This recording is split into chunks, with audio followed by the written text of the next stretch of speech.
கிறிஸ்துவுக்குள் அன்பான தேவனுடைய பிள்ளைகளே, மறுபடியுமாக ஆண்டவராக இருக்கிற இயேசு கிறிஸ்துவின் நாமத்தினாலே உங்களை வாழ்த்தி வரவேற்கிறேன். எப்படி இருக்கிறீங்க? சந்தோஷமாக இருக்கிறீங்களா?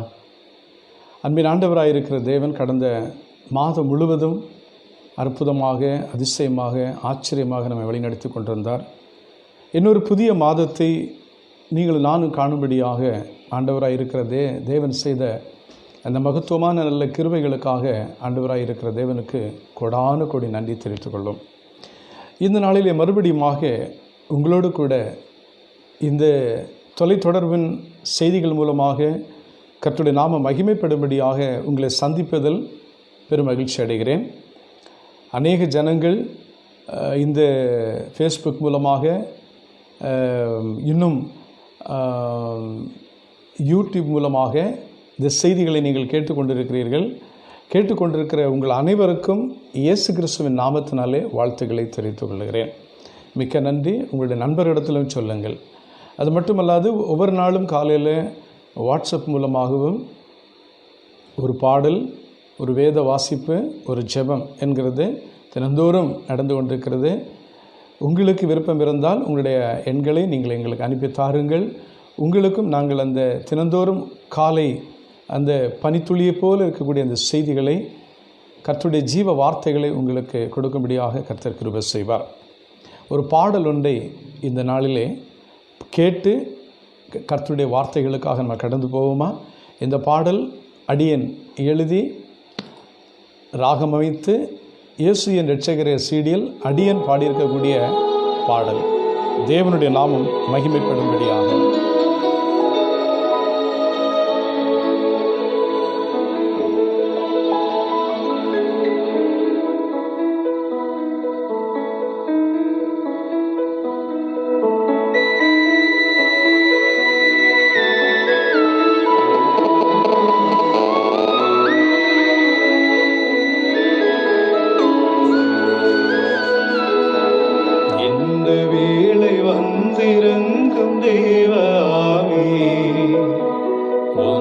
சித்தம் செய்ய என்னை சொந்தமாக்குமே.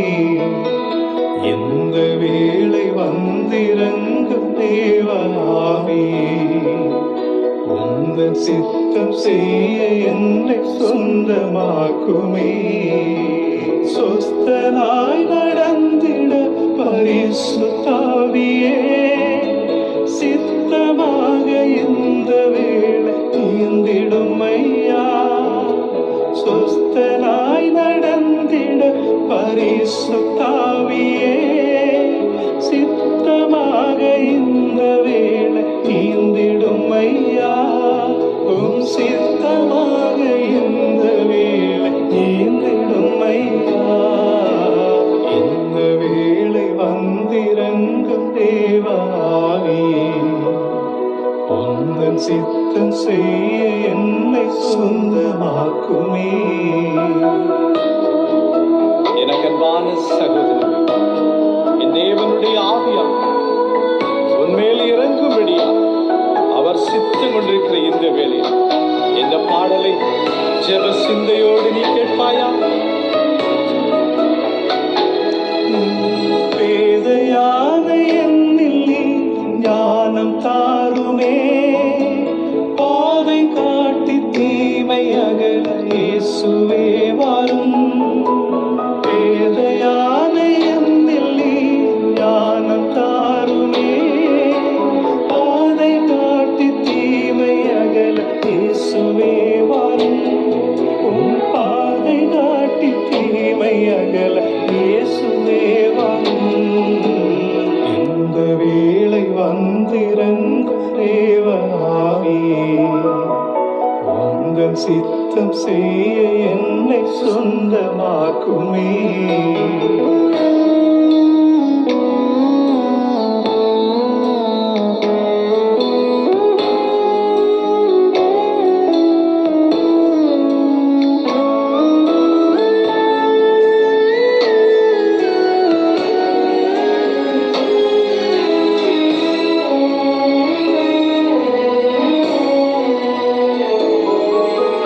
ஜோதியான தேவனே, பேசும் கர்த்தரே,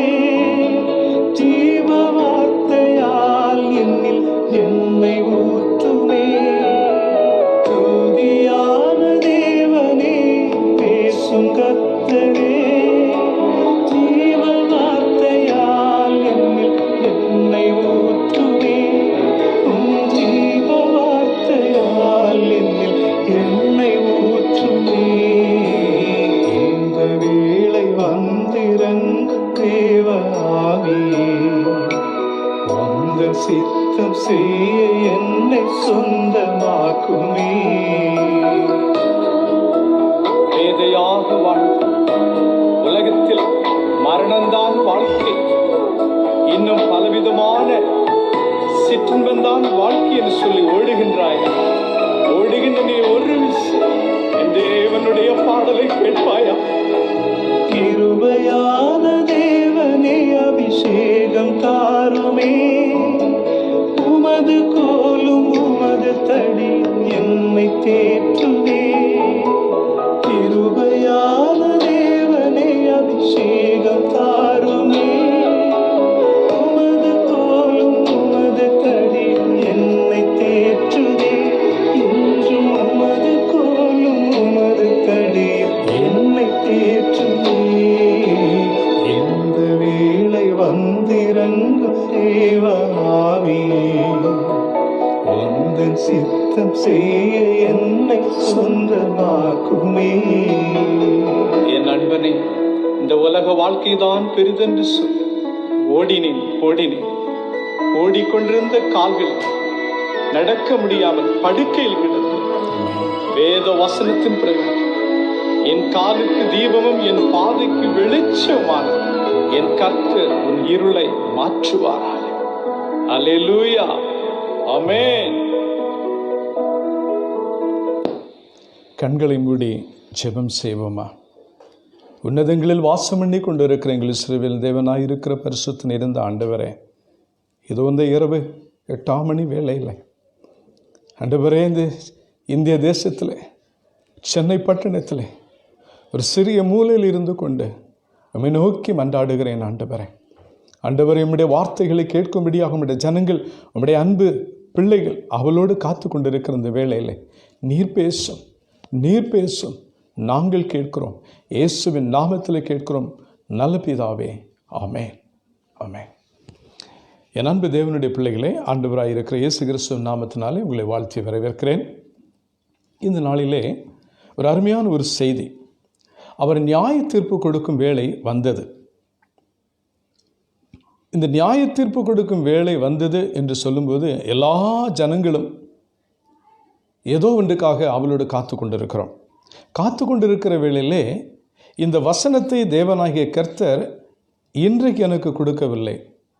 ஒரு 30 ஆண்டுகளுக்கு முன்பாக என் தேவனாகிய கர்த்தர் என்னை கர்த்தருடைய ஊழியத்திற்காக தெரிந்து கொண்டபோது பரலோகத்தின் தேவனாகிய கர்த்தர் இந்த செய்தியை கொடுத்தார். ஆமென். அந்த செய்தி 30 ஆண்டுகளுக்கு பிறகு அநேக இடங்களில் இந்த செய்தி அடியேன் அநேக கன்வென்ஷன் கூட்டங்களிலே திருச்சபைகளில் இந்த செய்தியை கொடுத்து கொண்டிருந்தாலும் இன்றைக்கு இந்த தொலைத்தொடர்பு மூலமாக உங்களோடு கூட பேசுவதில் தேவனுடைய நாம மகிமைப்படுவதாக. என்னுடைய வாழ்க்கையிலே இந்த உலக பிரகாரமான ஒரு ஓட்டத்தில் நான் ஓடிக்கொண்டிருந்தேன். ஆண்டவராயிருக்கிற தேவனுக்கு பிரியமில்லாத ஒரு கேளிக்கையான ஒரு தொழிலை நான் இந்த உலகத்தில் செய்து கொண்டிருந்தேன் பல ஆண்டுகளாக. என்னோட சாட்சிகள் நீங்கள் அநேக தொலைக்காட்சியில் நீங்கள் கேட்டிருக்கலாம். என்னை அறிந்தவர்கள் நீங்கள் அறிந்திருப்பீர்கள். அப்படிப்பட்ட ஒரு உலகத்தினுடைய கேளிக்கையான ஒரு காரியத்திலே மூழ்கி இருந்த என்னை ஆண்டவராயிருக்கிற தேவன் 30 ஆண்டுகளுக்கு முன்பாக 1987 வருஷம் 86வது வருஷத்திலே ஒரு காட்சி எனக்கு காண்பிக்கப்பட்டது. என்ன காட்சி என்று சொன்னால், நான் கர்த்தராய் இருக்கிற தேவனுடைய ஊழியத்திற்கு வர வேண்டும், ஊழியத்தை செய்ய வேண்டும், எனக்கு பிரியமும் இல்லை, வாஞ்சமும் இல்லை. ஆனால் என்னை உருவாக்கின தாயின் கர்ப்பத்திலே பேர் சொல்லி அழைத்த தேவன் என்னை அவருடைய ஊழியத்திற்காக தெரிந்து கொண்டார். அல்லேலூயா, ஆண்டவரை சோஸ்தரிக்கிறேன். என்னால் தகுதி இல்லாத என்னை ஆண்டவராய் இருக்கிற தேவன் தெரிந்து கொண்டார் என்று சொன்னால், ஒரு இக்கட்டான ஒரு நிலைமையில் என் தேவன் இந்த சத்தியத்தை கொடுத்தார். எனக்கு ஒரு தரிசனம், ஒரே தரிசனத்தை ஒரே வாரத்தில் 3 முறை தேவனாகிய கர்த்தர் வெளிப்படுத்தினார். ஒரு திங்கட்கிழமை, ஒரு புதன்கிழமை, ஒரு வெள்ளிக்கிழமை. ஒரே காட்சி, ஒரே இடம், ஒரே காரியத்தை குறித்து ஆண்டவராய் இருக்கிற தேவன் வெளிப்படுத்தினார். அது எந்த காரியம் என்று சொன்னால், கர்த்தராய் இருக்கிற தேவன் என்னுடைய பெயரை அழைத்து நியாய தீர்ப்பின் ஒரு காட்சி எனக்கு கொடுக்கப்பட்டது. முதலாவது அந்த காட்சி கொடுக்கப்பட்ட போது நான் ஒன்றுமே அதை ஏற்றுக்கொள்ளவில்லை. 2வது முறை அந்த காட்சி எனக்கு கொடுக்கப்பட்ட போது எனக்குள்ள ஒரு பயம் வந்தது. 3வது முறை அந்த காட்சி எனக்கு ஒப்பு கொடுக்கப்பட்ட போது என் ஆண்டவராய் இருக்கிற தேவனுக்கு என்னை முழுமையாக ஒப்பு கொடுத்தேன். ஆகையால் அது என்ன செய்தி என்று சொன்னால், ஆண்டவராய் இருக்கிற தேவன் எனக்கு வெளிப்படுத்தின அந்த சுவிசேஷ புஸ்தகம் எது என்று சொன்னால், வெளிப்படுத்தின சுவிசேஷம் 14ஆம் அதிகாரம் 6வது வசனத்தை நான் வாசிக்கிறேன். வெளிப்படுத்தின சுவிசேஷம் 14ஆம் அதிகாரம் 6வது வசனம். பின்பு வேறொரு தூதன் வானத்தின் மத்தியில் பறக்க கண்டேன். அவன் பூமியில் வாசம் பண்ணுகிற சகல ஜாதிகளுக்கும், கோத்திரத்தாருக்கும், பாஷைக்காரருக்கும், ஜனக்கூட்டத்தாருக்கும் அறிவிக்கத்தக்கதாக நித்திய சுவிசேஷத்தை உடையவனாயிருந்து. ஆமென். ஆண்டவர் சொன்னார், அநேக ஆதியாகமம் முதல் அநேக சத்தியங்கள் இந்த உலகத்தில் சொல்லிப்பட்டாயிற்று. அநேக ஊழியக்காரர்கள் சொல்லி கொண்டு இருக்கிறார்கள். ஆனால் இந்த நியாயத்தீர்ப்பை குறித்தும் ஆண்டவருடைய வருகை குறித்தும் சொல்ல வேண்டிய ஜனங்கள் குறைவாக இந்த உலகத்தில் காணப்படுகிறார்கள். நான் உனக்கு கொடுக்கிறது, நீ போய் இந்த சுவிசேஷத்தை சொல்ல வேண்டும் என்று சொல்லி ஆண்டவராக இருக்கிற தேவன் எனக்கு இந்த சத்தியத்தை கொடுத்தார். அப்படி கொடுக்கும்போது ஆண்டவரிடத்தில் நான் ஜெப சிந்தையோடு இதை பெற்றுக்கொண்டேன். அன்றிலிருந்து இன்றைக்கு வரைக்கும் ஆண்டவராக இருக்கிற தேவன் எங்களை அற்புதமாக அதிசயமாக வழிநடத்தி கொண்டிருக்கிறார். ஹல்லேலூயா. ஆகையால் இந்த செய்தியானது எப்படி கொடுக்கப்பட்டது என்று சொன்னால், இந்த உலகத்தில் இருக்கிற எல்லா ஜனங்களுக்கும் கர்த்தராய் இருக்கிற இயேசு கிறிஸ்துவை பற்றி சொல்லப்பட்டாயிற்று.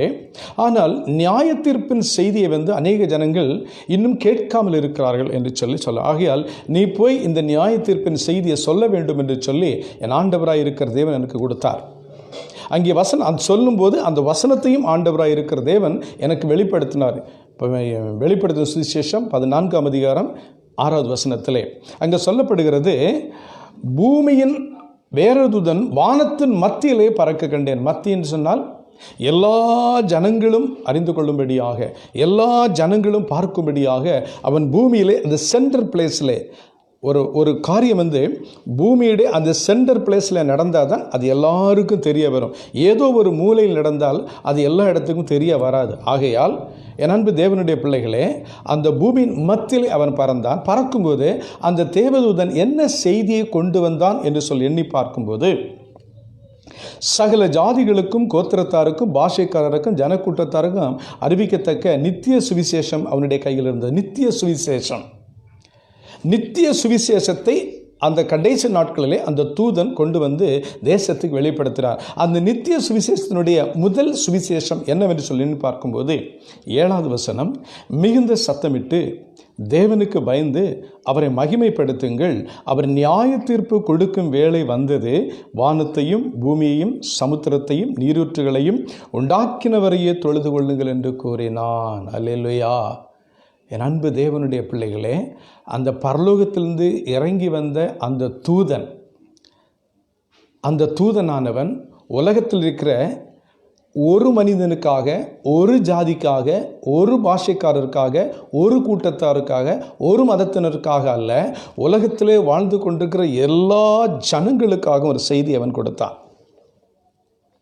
ஒருவேளை மானிடனாய் இந்த உலகத்தில் ஆதாம் ஏவாளுக்கு பிறகு மனித குலத்தில் மானிடமாக பிறந்த எல்லாருக்கும் அந்த செய்தி கொடுக்கப்பட்டிருக்கிறது. ஏனென்று சொன்னால், நியாய தீர்ப்பு எல்லா ஜனங்களுக்கும் உண்டு என்பதை ஜாதி, கூட்டம், பாஷைக்காரர், கோத்திரங்கள் எல்லா ஜனங்களுக்கும் ஒரு செய்தியை கொடுக்கத்தக்க நித்திய சுவிசேஷம் அவருடைய கையில் காணப்பட்டது. ஒருவேளை நம்ம நினைக்கலாம், இது கிறிஸ்தவர்களுக்கு மட்டும்தான் அந்த செய்தி. ஜட்ஜ்மெண்ட் கிறிஸ்தவர்களுக்கு மட்டுமில்லை. ஏன்னு சொன்னால், எல்லா மதங்களும் சொல்லுகிறது நியாய தீர்ப்பு ஒன்று உண்டு என்று சொல்லி. எல்லா ஜனங்களும், எல்லா கோத்திரத்தாரும், பாஷைக்காரரும், எல்லா தேசத்தாரும் சொல்லுகிறார்கள் ஜட்ஜ்மெண்ட் ஒன்று இருக்கிறது, ஜட்ஜ்மெண்ட் டே இருக்கிறது, நியாய தீர்ப்பு நாள் ஒன்று இருக்கிறதுன்னு சொல்லி எல்லாருக்கும் தெரியும். ஆகையால் அந்த நியாய தீர்ப்பின் நாளுக்கு முன்பாக ஆண்டவராயிருக்கிற தேவன் உங்களுக்கும் எனக்கு கொடுக்கக்கூடிய அந்த எக்கால சத்தத்தின் அந்த மகிமையான ஒரு செய்தி என்னவென்று சொன்னால், நீங்கள் மனம் திரும்புங்கள், பரலோக ராஜ்யம் சமீபமாக இருக்கிறது. சரி, யாருக்கு நியாய தீர்ப்பு? யாரை நியாயந்திருக்க வேண்டும்? எதற்கு நியாய தீர்ப்பு அப்படின்னு சொன்னால், இந்த உலகத்தில் எல்லா மனிதர்களும் பாவத்திலே பிறந்தவர்கள். எல்லா மனிதர்களும் சாபக்கேடிலே உருவானவர்கள். வேதத்தில் ஒரு வசனம் சொல்லுகிறது, என் தாய் என்னை பாவத்தில் கர்ப்பம் தரித்தாள். என் தாய் என்னை, எல்லாருடைய பிறப்பும் பாவத்தில் இருக்கிறதுனால் நம்முடைய பாவத்தன்மையோடு நாம் நித்திய ஜீவனை பெற முடியாது, பரலோகத்திற்கு செல்ல முடியாது, சொர்க்கத்துக்கு செல்ல முடியாது. ஆகையால் நம்முடைய பாவங்களை விட்டு நாம் வெளியே வந்தால் மாத்திரமே நித்திய ஜீவனையும் நித்திய ராஜ்யத்திற்கும் செல்ல முடியும் என்பதை தேவனாகிய கர்த்தர் சொன்னபடியினால் எல்லாருக்கும் நியாய தீர்ப்பு இருக்கிற என்பதை நாம் புரிந்து கொள்ள வேண்டும். அப்படின்னு சொன்னால் இன்றைக்கு மனிதருடைய நிலைமை எப்படிப்பட்டதாக இருக்கிறது? நியாய தீர்ப்பு, ஏன் நியாய தீர்ப்பு செய்ய வேண்டும்?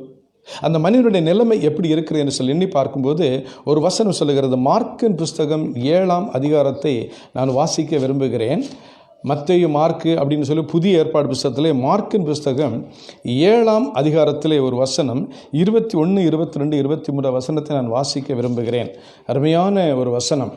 அங்கே வசனம் சொல்லுகிறது, மார்க்கின் புஸ்தகம் 7ஆம் அதிகாரம் 21 நான் வாசிக்க விரும்புகிறேன். எப்படி எனில், மனுஷருடைய இருதயத்துக்குள்ளிருந்து பொல்லாத சிந்தனைகளும் விபச்சாரங்களும் வேசித்தனங்களும் கொலைபாதங்களும் களவுகளும் பொருளாசைகளும் துஷ்டதனங்களும் கபடும் காம விவகாரமும் வன்கண்ணமும் தூஷணமும் பெருமையும் மதிகேடும் புறப்பட்டு வரும். பொல்லாங்கானவைகளாக இவைகளெல்லாம் உள்ளத்திலிருந்து புறப்பட்டு மனுஷனை தீட்டுப்படுத்தும். ஒருவேளை ஒரு கேள்வி இருக்கலாம், எனக்கு எதுக்கு நியாய தீர்ப்பு? எனக்கு எதுக்கு நியாய தீர்ப்பு? நான் நல்லா தானே வாழ்ந்துட்டுருக்கிறேன், நான் எல்லாருக்கும் பிரியமாக நடந்து கொண்டிருக்கிறேன், என்னிடத்துல என்ன குறை இருக்குது அப்படின்னு சொல்லிட்டு. ஆனால் இங்கே வசனம் சொல்லுகிறது, அநேக தேவனுக்கு பிரியமில்லாத பாவ காரியங்கள் நம்முடைய இருதயத்தில் இருக்கிறபடியினால் அந்த உன்னதமானவராக இருக்கிற ஆண்டவருடைய ஸ்தலத்திற்கு செல்ல வேண்டி போகும்போது பரிசுத்தத்தில் இருக்கிறவன், வேதம் சொல்லுகிறது, பரிசுத்தமாக இருக்கிறவன் இன்னும் பரிசுத்தமாக்கப்பட வேண்டும். அப்படி பரிசுத்தமாக்கப்பட்டால்தான் அவன் தேவனுடைய ராஜ்யத்தில் அவன் மிதிக்க முடியும், அவன் செல்ல முடியும். ஆகையால் ஆண்டவராக இருக்கிற தேவன் பரிசுத்தராக இருக்கிறது போல அவருடைய பிள்ளைகளும் பரிசுத்தமாக இருக்க வேண்டும். அப்படி இருக்க வேண்டும் என்பதற்காக தான் இந்த செய்தி கொடுக்கப்படுகிறது. சொன்னால் அவன் நியாய தீர்ப்பு கொடுக்கும் வேளை வந்தது. அப்போது அவன் நியாய தீர்ப்பு கொடுக்கும் வேளை வந்ததுன்னு சொன்னால் நம்முடைய வாழ்க்கையில் அந்த நியாய தீர்ப்பு நமக்கு தேவையா அப்படின்னு சொன்னால், நம்முடைய இந்த உலகத்தில் வாழ்ந்து கொண்டிருக்கிற வாழ்க்கை நன்மையான வாழ்க்கையா அல்லது தீமையான வாழ்க்கையா என்பதை அறிந்து கொள்வதற்கு ஒரு எக்ஸாம்.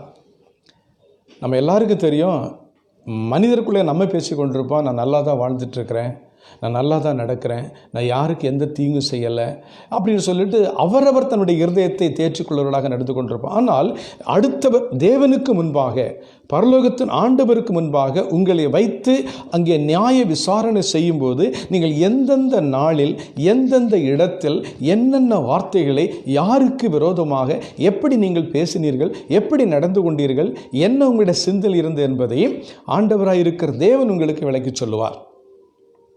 ஒருவேளை வெளியே பேசுகிற வார்த்தைகள் அநேகருக்கு தெரியும், ஆனால் இருதயத்துக்கு உள்ளாக இருக்கக்கூடிய அநேக பாவங்கள் அநேகருக்கு வெளியே தெரிவதில்லை. அப்படி தெரியாதனால தான் அநேகர் இன்றைக்கும் பாவம் செய்து கொண்டே இருக்கிறார். ஆகையால் எல்லா மனிதர்களுக்கும் நியாய தீர்ப்பு ஒன்று இருக்கிறது. அந்த நியாய தீர்ப்புக்கு செல்ல வேண்டியவர்கள் பரிசுத்தமாய் காணப்பட வேண்டும். ஏனென்று சொன்னால் பரிசுத்தம் இல்லாமல் தேவனை தரிசிக்க ஒரு மனிதனாலே முடியாது. ஆகையால் நீங்கள் நானும் அந்த பரிசுத்தத்தை பெற்றுக்கொள்வதற்கு, தேவனுடைய ராஜ்யத்தினுடைய நித்திய ஜீவனை பெற்றுக்கொள்வதற்கு வேண்டும் என்று சொன்னால் பாவத்தை விட்டு வெளியே வர வேண்டும். பாவத்தை விட்டு வெளியே வர வேண்டும். என்னிடத்தில் என்ன பாவம் இருக்கு என்று சொல்லி எண்ணி பார்ப்போம்னு சொன்னால், இங்கே ஒரு வசனம் சொல்லுகிறது, நியாய தீர்ப்பானது எல்லா மனுஷருக்கு நியமிக்கப்பட்டிருக்க. எபிரேயர் புஸ்தகம் 9ஆம் அதிகாரம் 27வது வசனத்தை நான் வாசிக்க விரும்புகிறேன். எபிரேயர் புஸ்தகம் 9ஆம் அதிகாரம் 27ஆம் வசனத்தை படித்து பார்க்கும்போது மனுஷனுக்கு நியாய தீர்ப்பு நியமிக்கப்பட்டிருக்கிறது. மிருகங்களுக்கல்ல, பறவைகளுக்கல்ல, அல்லது வேறு எது ஜந்துக்களுக்கல்ல. இன்றைக்கு உலகத்திலே வாழ்ந்து கொண்டிருக்கிற கோடான கோடி மில்லியன் பில்லியன் ஜனங்களுக்கு, மனுஷர்களுக்கு நியாய தீர்ப்பு நியமிக்கப்பட்டிருக்கிறது.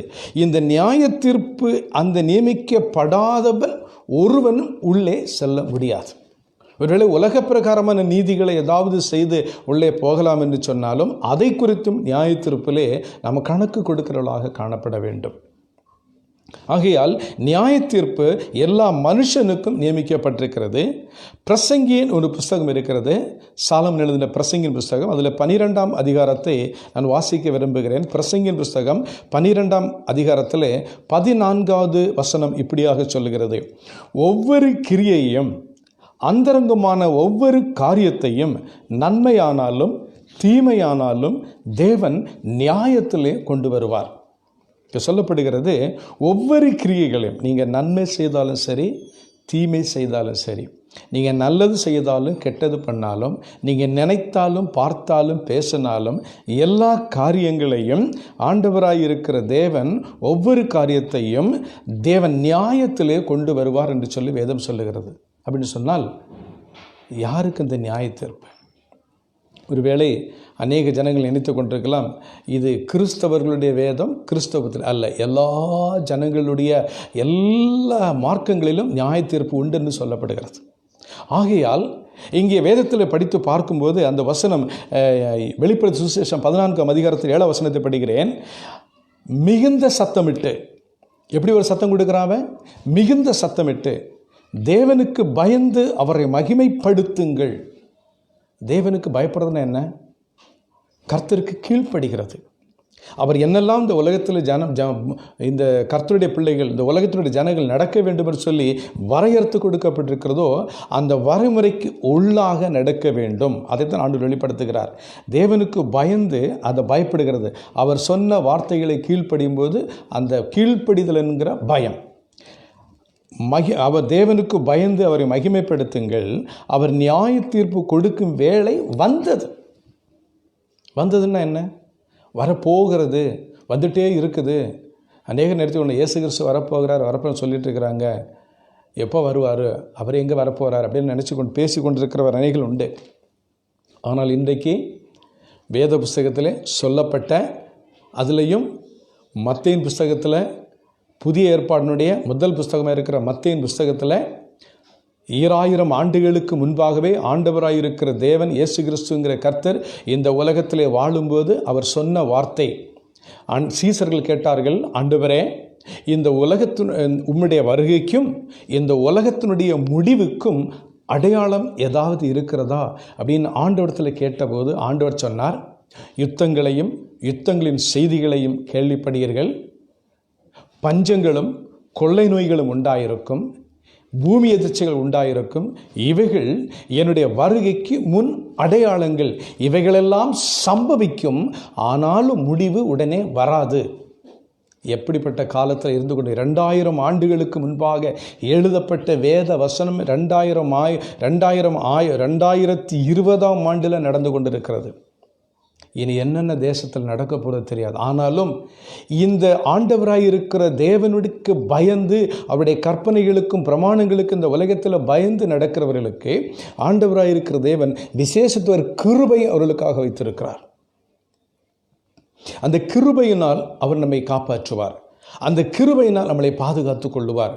ஏனென்று சொன்னால், அன்றைக்கு எகிப்தில் அடிமையாக இருந்த இஸ்ரவேல் ஜனங்களுக்கு அந்த எகிப்தை விட்டு புறப்பட்டு வரும்போது அங்கே என் தேவனாகிய கர்த்தர் அவர்களுக்கு 40 ஆண்டு காலம் ஆகாரங்களை கொடுத்து, தண்ணீரை கொடுத்து, அவர்களுடைய ஆடைகள் தேய்ந்து போகாதபடி, அழுக்காய் விடாதபடி, கிழிந்து போகாதபடி, அவருடைய பாதரட்சைகள் கிழிந்து போகாதபடி, அவர்களுக்கு எந்த வியாதி இல்லாதபடி என் தேவனாகிய கர்த்தர் பத்திரமாக பாதுகாத்து கொண்டு வந்தார்.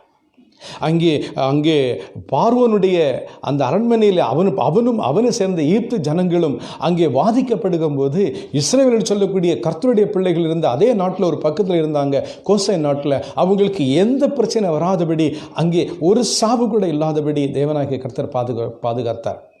இரண்டுக்குள்ள வித்தியாசம் அங்கே காணப்பட்டது.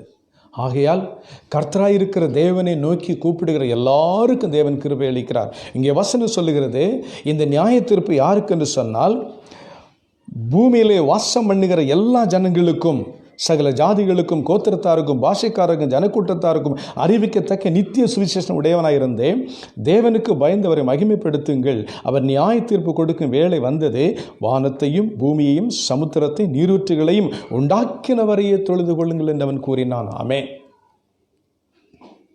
வானத்தையும் பூமியையும் சமுத்திரத்தையும் நீரூற்றுகளையும் உண்டாக்கினவரையே தொழுது கொள்ளுங்கள் என்று சொல்லி அவன் கூறினான். என் அன்பு தேவனுடைய பிள்ளைகளே, நியாயத்தீர்ப்பு யாருக்கு? ஆகையால் இங்கே வசனம் சொல்லுகிறது, நன்மையானாலும் தீமையானாலும் இன்றைக்கு உலகத்தில் வாழ்ந்து கொண்டிருக்கிற என்னுடைய வாழ்க்கையில் நீங்கள் நன்மை செய்தாலும் தீமை செய்தாலும் ஆண்டவராயிருக்கிற தேவன் நியாய தீர்ப்பிலே கொண்டு வந்து நிறுத்துவார். ஒரு வசனம் இருக்கு, ரோமர் புஸ்தகத்தில் படித்து பார்க்கும்போது அந்த ரோமர் புஸ்தகத்தில் அருமை ஆண்டவராயிருக்கிற தேவன் சொல்ல என்ன அப்படின்னு சொன்னால், நீங்களும் நானும் பேசுகிற அந்த வார்த்தைகளை ஆண்டவராயிருக்கிற தேவன் ரெக்கார்ட் பண்ணி வைத்திருக்கிறேன் என்று சொல்லி வேதத்தில் சொல்லுகிறார். ஆண்டவராயிருக்கிற தேவன் எல்லாவற்றையும் என்ன செய்யலான்னு சொன்னால் ரெக்கார்ட் பண்ணி வைத்திருக்கிறாராம். நீங்களும் நானும் பேசக்கூடிய வார்த்தைகளை தேவனாகிய கர்த்தர் ரெக்கார்ட் பண்ணி வச்சிருக்கிறார் அப்படின்னு சொன்னால் வசனம் சொல்லுகிறது. லூக்கான் புஸ்தகம் 12ஆம் அதிகாரத்திலே நான் ஒரு வசனத்தை வாசிக்கிறேன். லூக்கா 12ஆம் அதிகாரம் 2-3 வசனம். வெளியாக்கப்படாத மறைபொருளும் இல்லை, அறியப்படாத ரகசியமும் இல்லை. ஆதலால் நீங்கள் இருளிலே பேசினது என்னவோ அது வெளிச்சத்திலே கேட்கப்படும், நீங்கள் அறைகளின் காதிலே சொன்னது எதுவோ அது வீடுகள் மேல் கூறப்படும். இந்த வசனம் சொல்லுகிறது, நீங்கள் இருளில் நைட்டில் உங்கள் பெட்ரூமில் உங்கள் ஹாலில் யாருக்கும் தெரியாமல் செல்ஃபோனில் நீங்கள் என்ன பேசுனீங்களோ அது தேவனாகிய கர்த்தருக்கு தெரியும். உங்கள் அறை கதவுக்குள்ளே உட்கார்ந்து கொண்டு நீங்கள் யாருக்கு விரோதமாக அண்ணனுக்கு, தம்பிக்கு, மனைவிக்கு, கணவனுக்கு, பிள்ளைகளுக்கு, உறவினர்களுக்கு, சௌரர்களுக்கு விரோதமாக, தேசத்துக்கு விரோதமாக நீங்கள் என்ன பேசுகிறீங்களோ அது எல்லாம் கணக்கு கொடுக்குற ஒரு நாள் வருயான்னு சொன்னால் ஆண்டவராக இருக்கிற தேவன் வந்து ரெக்கார்ட் பண்ணி வச்சுருக்கார். எப்படி தெரியுமா? இந்த செல்ஃபோனில் நம்ம பேசிகிட்டு இருக்கிறோம். அமெரிக்காவில் இருக்கக்கூடிய ஒரு நண்படத்தில் நம்ம பேசுகிறோம். ஒரு பெட்ரூமில் உட்காந்து கொண்டு பேசி கொண்டிருக்கிறோம். நம்ம நினைக்கிறோம் பெட்ரூமுக்குள்ளே ஒரு சின்ன செல் வச்சு அமெரிக்காவில் இருக்கிற அந்த அங்கிள் கூட பேசுகிறேன்னு சொல்லிட்டு இருக்கிறோம். யாருக்குமே தெரியாது என்று சொல்லி. அமெரிக்காவுக்கு நீங்கள் பேசணும் அப்படின்னு சொன்னால் மேலே இருக்கிற சேட்டலைட்லேருந்து கனெக்ஷன் வரணும். மேலே இருக்கிற சேட்டலைட் உங்களுடைய அந்த செய்தியை அந்த சேட்டலைட் எடுத்து அந்த அமெரிக்கா தேசத்திற்கு அது கொடுக்கிறது. ஆகையால் அந்த செய்தியானது அந்த அமெரிக்க தேசத்தில் இருந்து அந்த செய்தி உங்களுக்கு பதில் கொடுக்கப்படுகிறது. அப்படின்னா அந்த சேட்டலைட் எங்கே இருக்குன்னு சொன்னால் அது மேலே இருக்கிறது. அந்த சேட்டலைட்டுக்கு மேலே இருக்கிறது என்னன்னு சொன்னால் பரலோகம். ஆண்டவராக இருக்கிற தேவன், தேவதூதர்கள், கோடான கோடி தேவதூதர்கள் பரலோகத்தில் இருக்கிறாங்க. நீங்கள் பேசுகிற, நீங்கள் கால் பண்ணுற முதல் கால் எங்கே போனால் அங்கே தான் போகும். அங்கே போயிட்டு தான் பூமிக்கு மறுபடியும் வரும். ஆகையால் நீங்கள் பேசுகிறது எதுவோ அது உங்கள் மேலே கூறப்படும். நீங்கள் நன்மை பேசுனீங்கன்னு சொன்னால் உங்களுக்கு ஆசீர்வாதமாக இருக்கும். நீங்கள் தீமை பேசுனீங்கன்னு சொன்னால் அது உங்களுக்கு மாட்டிக்குவீங்க.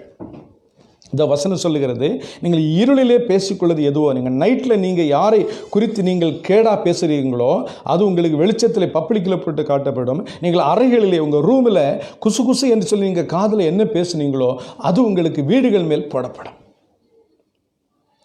அப்படின்னா நியாய தீர்ப்பு நாளிலே உங்களுடைய நிலைமை எப்படி இருக்கும் என்பதை உணர்ந்து பாருங்கள்.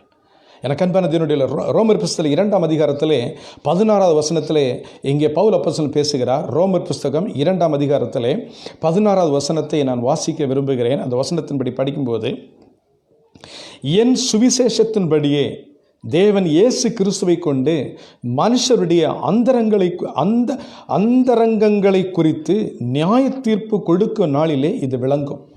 அப்போஸ்தலனாகிய பவுல் ரோமாபுரியிலே போய் ஊழியம் செய்யும்போது சொல்லுகிறார், இங்கே என் சுவிசேஷத்தின்படியே, நான் சொன்ன அந்த வார்த்தையின்படியே தேவன் இயேசு கிறிஸ்துவை கொண்டு மனுஷருடைய அந்தரங்கங்களை குறித்து நியாய தீர்ப்பு கொடுக்கும் நாளிலே இது விளங்கும். ஆமென். நீங்கள் என்ன பேசுகிறீங்களோ அது நியாய தீர்ப்பு கொடுக்கிற நாளிலே அது விளங்கும். ஆகையால் உங்களுடைய பேச்சுகளும் உங்களுடைய பார்வைகளும் உங்களுடைய சிந்தனைகளும் எப்படி இருக்க வேண்டும் என்று நினைத்து பாருங்கள். ஒருவேளை நம்ம நினைக்கலாம், அநேக நேரங்களில் நம்மை நாமே ரொம்ப நல்லவனை போல நினச்சி பேசிகிட்டு இருப்போம். அப்படி தானே? நமக்கு ரொம்ப பிடிக்கும். நான் என்ன தவறு செய்துட்டேன், நான் ரொம்ப நல்லவன் தானே, நான் அப்படி எதுவும் தவறு செய்யலையே, நான் ரொம்ப நல்லவன், என்னுடைய மனைவி ரொம்ப நல்லவங்க, என்னுடைய பிள்ளைகள் ரொம்ப நல்லவங்க, என்னுடைய மைத்துனர் ரொம்ப நல்லவர், அப்படி சொல்லுது. நம்மை நாமே தேற்றுகிற சில வார்த்தைகள் வச்சுட்டு எனக்குள்ள நானே நல்லவன் என்று சொல்லி கொண்டிருப்பேன். ஆனால் என்னை குறித்து நானே நல்லவன் என்று சொன்னால் அது என்ன சாட்சியாக இருக்கும் அப்படின்னு சொன்னால், என்னை குறித்து யார் சொல்ல வேண்டும் என்று சொன்னால் பரலோகம் சொல்ல வேண்டும்.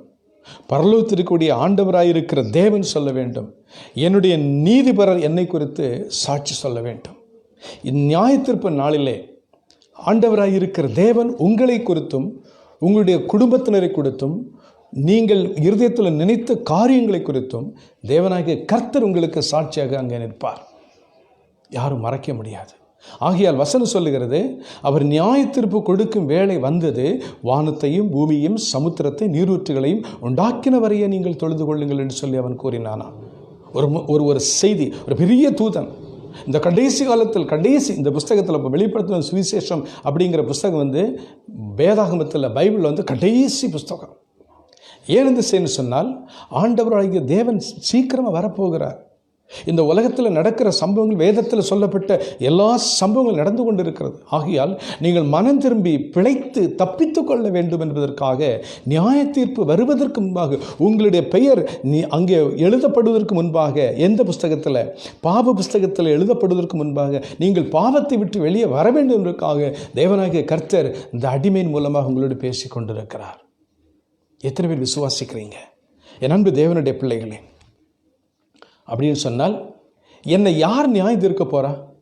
சரி, நியாய தீர்ப்பு இருக்கிறது, ஜட்ஜ்மெண்ட் டே இருக்கிறது, என்னை யாருங்க நியாயம் தீர்க்க போகிறா? என்னை யார் எப்படி நியாயிக்கணும்? வேதம் சொல்லுகிறது, அவர் ஆண்டவராக இருக்கிற தேவன் நம்ம நியாயம் தீர்க்க போகிறார். ஏன்னு சொன்னால், அவர் பரிசுத்தர். ஆண்டவராக இருக்கிற தேவன் ஒரு பரிசுத்தமுள்ள, பாவமே செய்யாத ஒருவரால் தான் ஒரு பாவத்தை குறித்து சுட்டி காட்ட முடியும். இப்போ உங்கள்கிட்ட யாராவது ஒரு பாவம் செய்தவங்க ஒரு காரியத்தை, தம்பி, என் அன்பு சகோதரன், நீங்கள் செய்தது பெரிய பாவம், இது சாபக்கேடான வார்த்தை, இப்படியெல்லாம் நீங்கள் பேசக்கூடாது, இப்படியெல்லாம் நீங்கள் சொல்லக்கூடாது அப்படின்னு நீங்கள் சொன்னீங்கன்னு சொன்னால், அடுத்த வார்த்தை நீங்கள் உடனே என்ன சொல்லுவீங்க தெரியுமா? நீங்கள் யோக்கியமா அப்படின்னு தான் கேட்போம். சில நேரங்களில் நம்ம அப்படி தான் கேட்குறோம். என்னை குறை சொல்கிற நீ யோக்கியமா அப்படின்னு கேட்போம். அப்படின்னு சொன்னால், ஒரு யோக்கியமானவர் தான் என்னை விசாரணை செய்ய வேண்டும் என்பது நமக்குள் இருக்கக்கூடிய ஒரு எண்ணம். அந்த யோக்கியமானவர் யார் என்று சொன்னால், இந்த உலகத்தில் வேதத்தில் மத்திய புஸ்தகத்தில் 19ஆம் அதிகாரத்தில் படித்து பார்க்கும்போது, ஒருவன் ஆண்டவராக இருக்கிற இயேசுவிடத்தில் கேட்கிறான். ஒரு வாலிபன் நல்ல போதகரே, நித்திய ஜீவனை பெற்றுக்கொள்வதற்கு நான் எந்த நன்மையை செய்ய வேண்டும்? ஆண்டவர் சொன்னார், என்னை நல்லவன் என்று சொல்வானேன்? என் பிதாவை தவிர ஒருவனும் நல்லவன் இல்லை. அப்படின்னா ஆண்டவராக இருக்கிற இயேசு கிறிஸ்து யார் அப்படின்னு சொன்னால், எல்லாருடைய பாவங்களும் அவர் எடுத்துக்கொண்டதுனால, அவர் இப்போ பாவத்தின் மூலமாக இந்த உலகத்துக்கு மாம்சத்தில் வெளிப்பட்டனால, அதனால தான் என்னை குறித்து கூட என்ன சொல்ல வேண்டாம் என்று சொல்லி அந்த இடத்துல அங்கே ஒரு வித்தியாசத்தை வேறுபடுத்தி காமித்தார். ஆகையால் அவர் பாவமானவர் அல்ல, அவர் பரிசுத்தர், அவர் பாவம் செய்யவில்லை. ஆண்டவராக இருக்கிற இயேசுவை கேட்டார், என்னிடத்தில் பாவம் உண்டு என்று உங்களில் யாராவது சொல்லக்கூடுமோ அப்படி சொன்னால், பாவமே செய்யாத ஒருவர் தான் ஒரு பாவியை நியாயம் தீர்க்க முடியும்.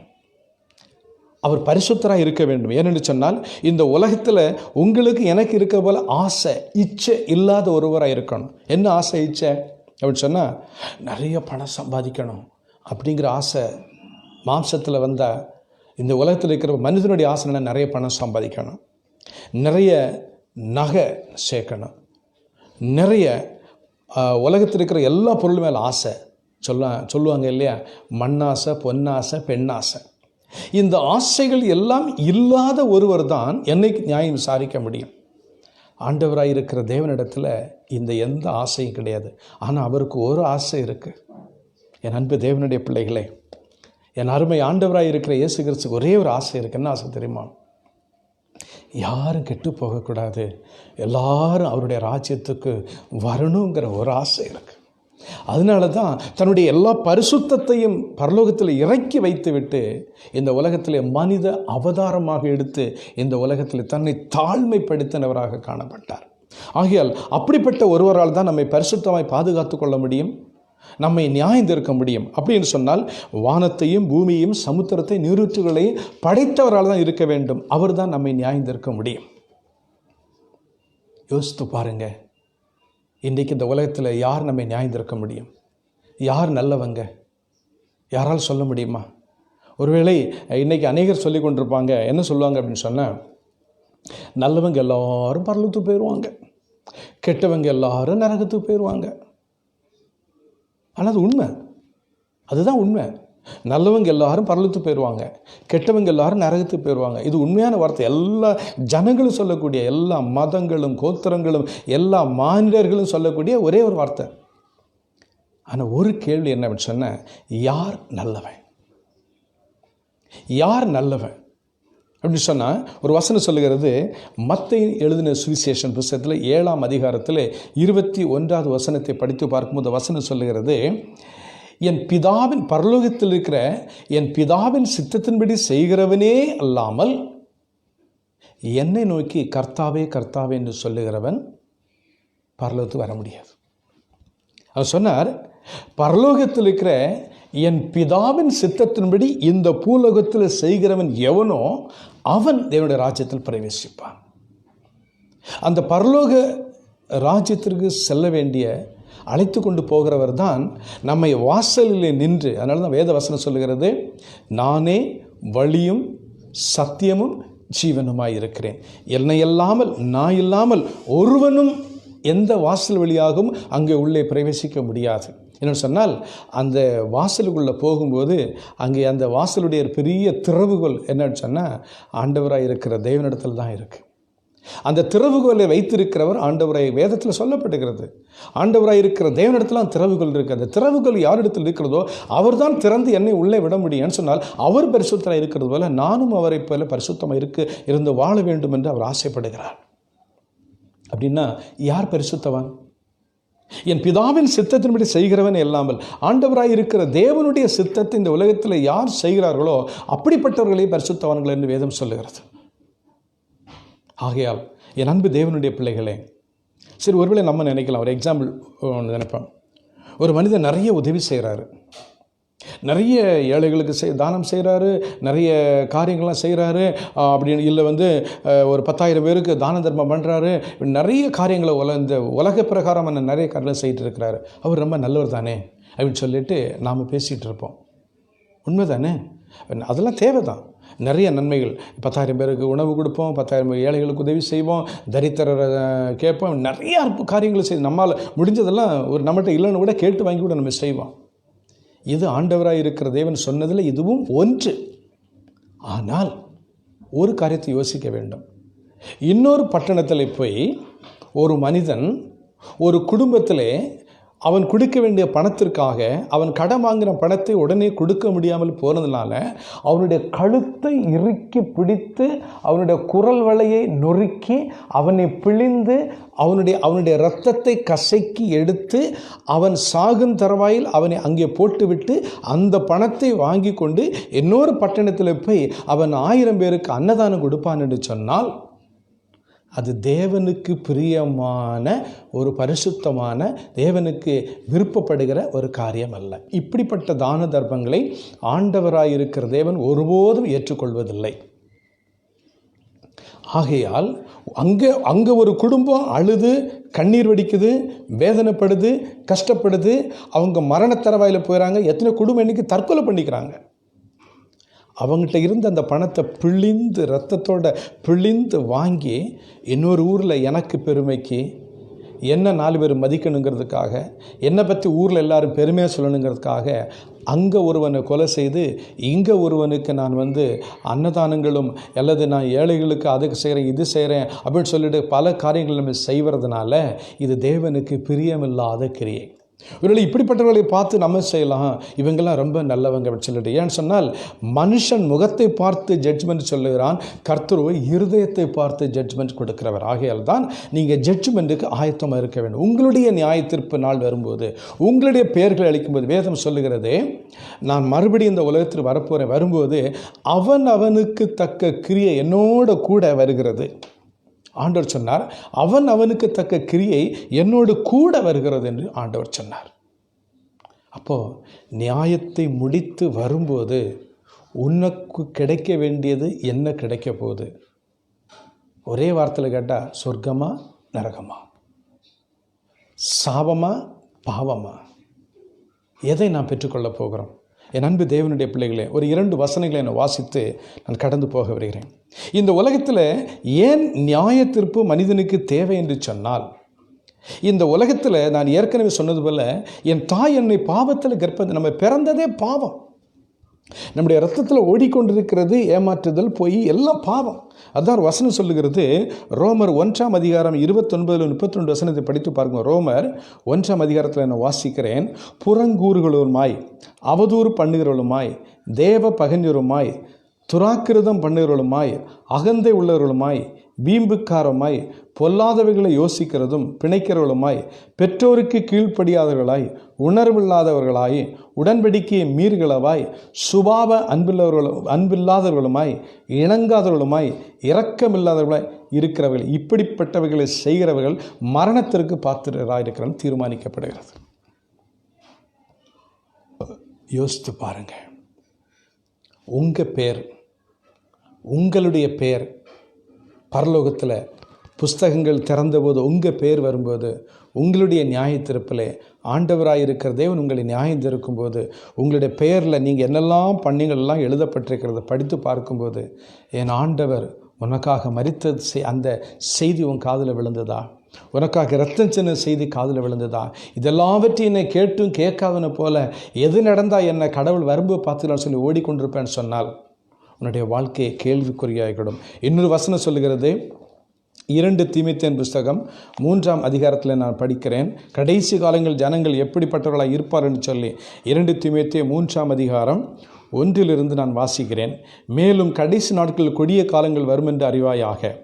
எப்படியெனில் மனுஷர்கள் தற்பிரியராயும் பணப்பிரியராயும் வீம்புக்காரராயும் அகந்தை உள்ளவர்களாயும் தூசிக்கிறவர்களாயும் தாய் தகப்பன்மாருக்கு கீழ்ப்படியாதவர்களாயும் நன்றி அறியாதவர்களாயும் பரிசுத்தம் இல்லாதவர்களாயும் சுபாவ அன்பில்லாதவர்களாயும் இணங்காதவர்களாயும் அவதூறு செய்கிறவர்களாயும் இச்சையடக்கம் இல்லாதவர்களாயும் கொடுமையுள்ளவர்களாயும் நல்லோரை பகைக்கிறவர்களாகவும் துரோகிகளாகவும் துணிகரம் உள்ளவர்களாகவும் இருமாப்புள்ளவர்களாகவும் தேவ பிரியராயிராமல் சுகபோக பிரியராயிருந்து தேவ பக்தியின் வேஷத்தை தரித்து அதன் பலனை மறுதளிக்கிறவர்களாக இருப்பார்கள்.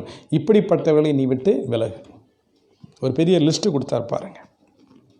ஒருவேளை இப்படிப்பட்ட இங்கே சொல்லப்பட்ட இதில் ஏதாவது ஒரு பெயர் உங்கள் பெயர் அதில் ஜாயிண்டாக சேருது அப்படின்னு சொன்னால், என் அன்பு தேவனுடைய பிள்ளைகளை தயவு செய்து அதை விட்டு வெளியே வந்துடுங்க. உங்கள் தாய் தகப்பனை அடிக்கிறவன் மாதிரி, தாய் தகப்பனை திட்டுறது மாதிரி, உங்கள் சகோதரனை வீம்புக்கு எடுக்கிற மாதிரி, உங்கள் மனைவியை நீங்கள் துன்புறுத்து, உங்கள் கணவனை நீங்கள் துன்புறுத்துறது, உன்னை பெற்ற தாய் தகப்பனை நீங்கள் அடிக்கிற மாதிரி, இப்படி ஏதாவது நீங்கள் பாவம் செய்திருந்தீங்கன்னா தயவு செய்து விட்டுருங்க. நியாய தீர்ப்பு கொடுக்கும் வேலை வந்தது எல்லா ஜனங்களுக்கும், இந்த உலகத்தில் இருக்கிற எல்லா ஜனங்களுக்கும். ஆகையால் எனக்கு அன்பு தேவனுடைய பிள்ளைகளே, இந்த பாவங்கள் மனுஷனுடைய பேராசையினால் நடக்கக்கூடிய பொல்லாத பாவங்கள்.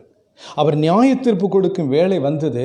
அந்த நியாய தீர்ப்புக்கு முன்பாக இவைகளை விட்டு நீ வெளியே வர வேண்டும் என்று சொல்லி ஆண்டவராய் இருக்கிற தேவன் உனக்கு சொல்ல. ஆகையால் இனி நீ பரிசுத்தமாய் எப்படி வாழ வேண்டும் என்பதை உன்னுடைய இருதயத்தில் நினைத்து கொண்டு மனம் திரும்பி ஆண்டவருக்கு என்று ஒப்பு கொடுப்பான்னு சொன்னால், நீ எவ்வளவு பெரிய பாவியாக இருந்தாலும், எவ்வளவு பெரிய அக்கிரமம் அநியாயம் செய்கிறவனாக இருந்தாலும் அவைகளை விட்டு மனம் திரும்பி, ஆண்டவரே எங்கள் அப்பாவை அடித்தேன், எங்கள் அம்மாவை அடித்தேன், என் சகோதரன் அடித்தேன், நான் கெட்ட காரியத்தில் குடி வெறி கொலை வெறி பலவிதமான பாவங்களை செய்கிறது, ஆண்டவரே எனக்கு நியாயத்தீர்ப்பில் இதெல்லாம் இங்கே வரக்கூடாது அப்படின்னு நீங்கள் சொல்லி ஆண்டவரிடத்தில் மன்னிப்பு கேட்டு ஆண்டவராக இருக்கிற இயேசு கிறிஸ்துவின் சொந்த இரட்சகராக நீங்கள் ஏற்றுக்கொண்டீங்கன்னு சொன்னால் உங்களுடைய பாவங்கள் மன்னிக்கப்படும். இன்றைக்கே மன்னிக்கப்படும். ஆண்டவரே இனி அந்த பாவத்தை நான் செய்ய மாட்டேன், இனி அந்த அக்கிரமத்தை நான் செய்ய மாட்டேன்னு சொல்லிட்டு நீங்கள் ஆண்டவருக்கு ஒப்பு கொடுப்பீன்னு சொன்னால், என் அன்பு தேவனுடைய பிள்ளைகளே, ஆண்டவராக இருக்கிற தேவன் உன்னை நேசிக்கிறார், உன்னை ஆசீர்வதிக்கிறார், உன்னை தொட்டு பலப்படுத்துகிறார், உனக்காகவும் மரித்திருக்கிறார், உனக்காகவும் ரத்தம் சிந்திருக்கிறார். நீ இன்றைக்கு கேட்க போகிற அந்த மன்னிப்புக்காக கூட அந்த நியாய தீர்ப்பு நாளிலே உனக்காக ஆண்டவராக இருக்கிற தேவன் பேசுவார். ஆகையால் எல்லாருக்கும் நியாய தீர்ப்பு கொடுக்க இருக்கிறது. எல்லாருக்கும் இந்த உலகத்தில் மனிதனாய் பிறந்த எல்லாருக்கும் நியாய தீர்ப்பு இருக்கிறது. அந்த நியாய தீர்ப்பு நாளிலே அங்கே நிறைய வீடியோ இருக்குது. நீ பேசினது, நீ நடந்தது, நீ சிந்தித்தது எல்லாம் ஒரு வீடியோவில் அப்படியே போட்டு காமிப்பார். இந்த உலகத்திலே 6 அறிவுள்ள மனுஷனை இவ்வளோ பெரிய வீடியோ கண்டுபிடிக்கிறான்னா, இந்த மனுஷனுக்கு அறிவு கொடுத்த ஆண்டவருக்கெல்லாம் எவ்வளோ பெரிய வீடியோலாம் வச்சுருப்பார். யோசித்து பாருங்கள். அந்த வீடியோவை ஆன் பண்ணார் அப்படின்னா, நீ எங்கே ரகசியமாக பேசின, யாரை கெடுத்து பேசின, யாருக்கு விரோதமாக பேசின, நீ தேசத்துக்கு விரோதமாக, தேசத்தினுடைய ராஜாக்களுக்கு விரோதமாக, மந்திரிமார்களுக்கு விரோதமாக கூட பேசக்கூடாதுன்னு சொல்லி வேதம் சொல்லுகிறது. அப்படிப்பட்ட பாவங்கள் அது எல்லாவற்றையும் ஆண்டவர் நியாய தீர்ப்பு நாளிகளில் கொண்டு வந்து அந்த வீடியோவை ஆன் பண்ணி போட்டு காமிச்சார் அப்படின்னு சொன்னால், அவங்களுடைய மனைவி, பிள்ளைகள், சொந்தக்காரங்க, குடும்பத்துக்காரங்க எல்லோரும் உட்கார்ந்துருக்கும்போது உன்னுடைய அநியாயத்தை அப்படியே வீடியோவில் போட்டு காமிக்கும்போது உன்னுடைய மனநிலைமை எப்படி இருக்கும்? இதையும் தாண்டி நீ பரலோகத்துக்கு நீ போக முடியுமா? என் அன்பு தேவனுடைய பிள்ளைகளே, சற்று சிந்தித்து பாரு உன் நிலைமையை குறித்து. என் ஆண்டவராக இருக்கிற தேவன் உனக்கு ஐஸ்வர்யத்தையும் கனத்தையும் கொடுக்கிற வல்லமுள்ள தேவனாக இருக்கிறபடியினால், என் அன்பு தேவனுடைய பிள்ளைகளே, இந்த நியாயத்தீர்ப்பு நாள் உன்னுடைய பெயர் அழைக்கப்படுவதற்கு முன்பாக இன்றைக்கே நீ மனம் திரும்பி ஆண்டவரை சொந்த இரட்சகராக ஏற்றுக்கொள்வாய் என்று சொன்னால் உன் துக்கம் சந்தோஷமாய் மாறும். நியாயத்தீர்ப்பு நாளிலே உனக்காக என் தேவனாகிய கர்த்தர் பரிந்து பேசி உனக்கு அவர் நித்திய ஜீவனை வாங்கி தருவார்.